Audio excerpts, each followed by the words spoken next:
I await your command. We are in camp, so 'tis as good a time as any.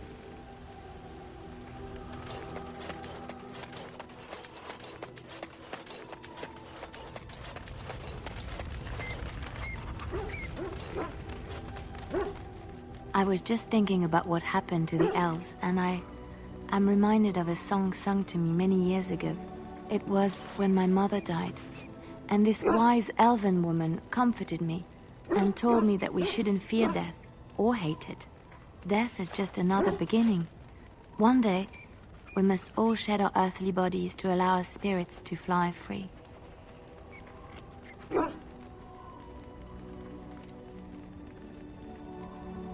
It's a beautiful sentiment, I think. One that brings peace and hope to the grieving.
What's on your mind? I have always had an affinity for the spirits of the Fade. As a child, I never feared my dreams because I knew they were there. I could sense the demons, too, and their presence frightened me. It was the kindly spirits of the Fade that took the fear from me. I've always been able to feel the spirits, even if I never saw them. And as I nurtured my talent in the circle, I became more sensitive. I began to notice every time I was in the Fade, whether it was in a dream or in magical practice, that I was being watched. I suppose they must. It is these benevolent spirits that create our dream worlds in the Fade. Sometimes I would see it, a glowing, nebulous form. Most times I would just feel its presence, gentle and comforting, but somehow alien. I think it is a spirit of faith. They have never been seen before, and perhaps I am wrong. But something tells me I'm not. It always felt like the same entity, This one spirit was curious about me, and was guarding me, for want of a better word. There were times when I was in the Fade that it seemed to stretch forth to shield me, keeping me safe. And I think it gave me strength in my most terrible battles, Ostagar being one of them. I don't know why I was chosen. Perhaps it knew that there was something more that lay in store for me. I like to think that I was given a rare chance, and I'm going to make the best of the time so generously given to me.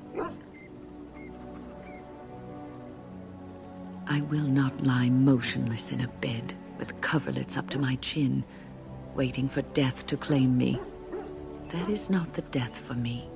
And so I will fight alongside the Grey Warden, and help prepare her for the task that is yet before her. So you had better listen to me, because I swear, if I should fall before the end and you don't seem to be doing things properly, I'll get up again to give you a good finger-wagging. You know, I think you'll be all right, even without my help.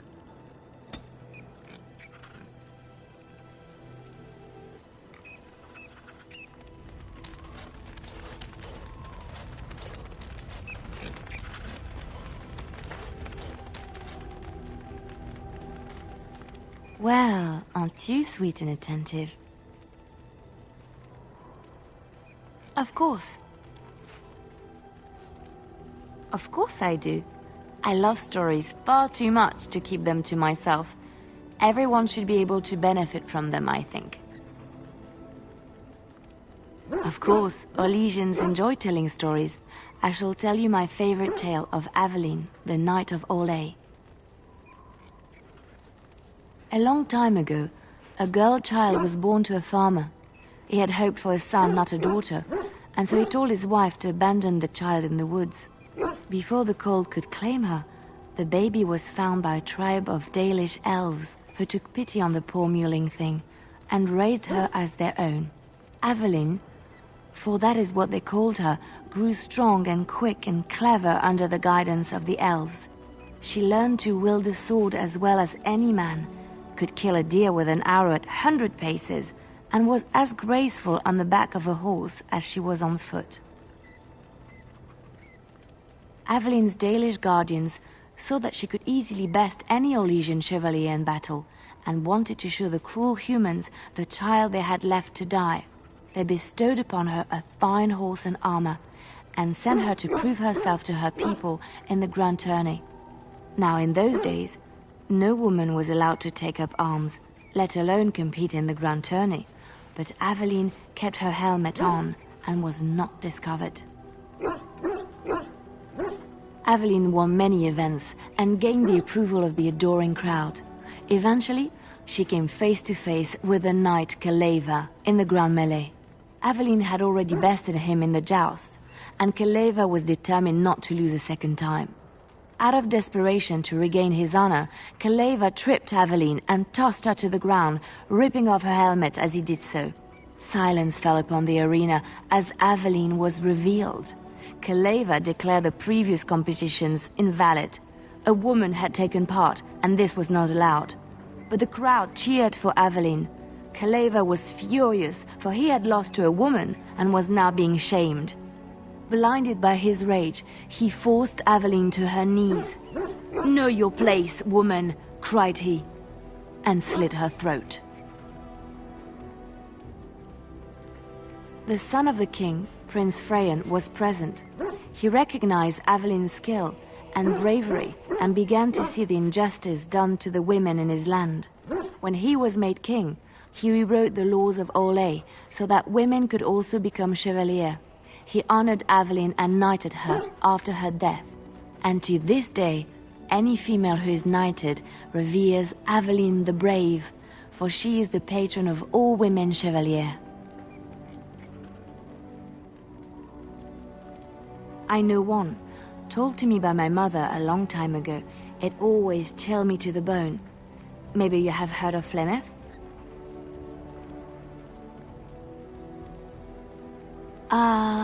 Are you sure? Was she the Flemeth of legend? Flemeth, the devourer of men? Flemeth, mother of witches? Flemeth, demon-touched, who dwells in the mists?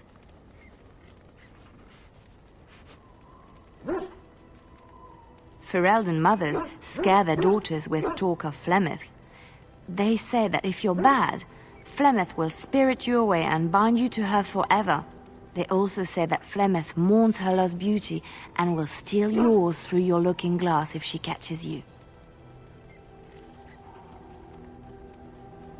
Flemeth's beauty was known throughout the land.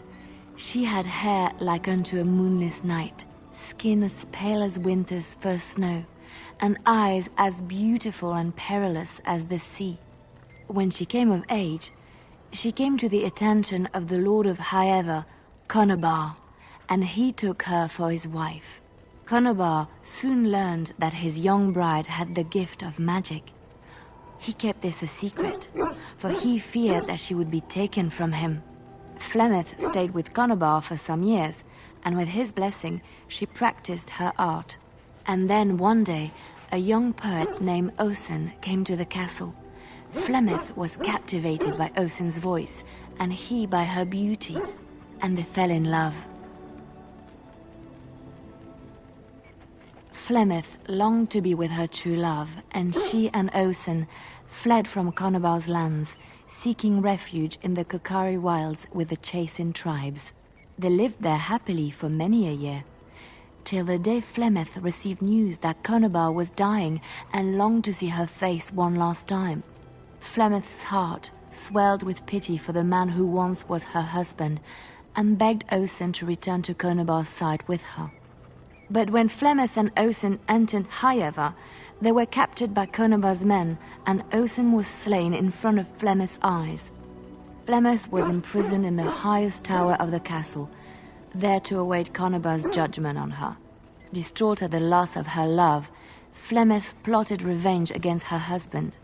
She summoned a fey demon, intending for it to wreak vengeance on Conobar. But a spell went awry. The demon possessed Flemeth. Turning her into an abomination, the halls of the castle ran red with blood as Flemeth slaughtered Conobar and all his men. The last of Flemeth's humanity melted away, and at dawn, she stole back to the wilds to plot and scheme for 100 years. They say she took to her side many Chasing men, and with their help, begat her daughter witches, who even now prowl the dark places of the Kokari wilds. Which one? I have heard a little about how the elves gained their freedom from the Tevinter Imperium.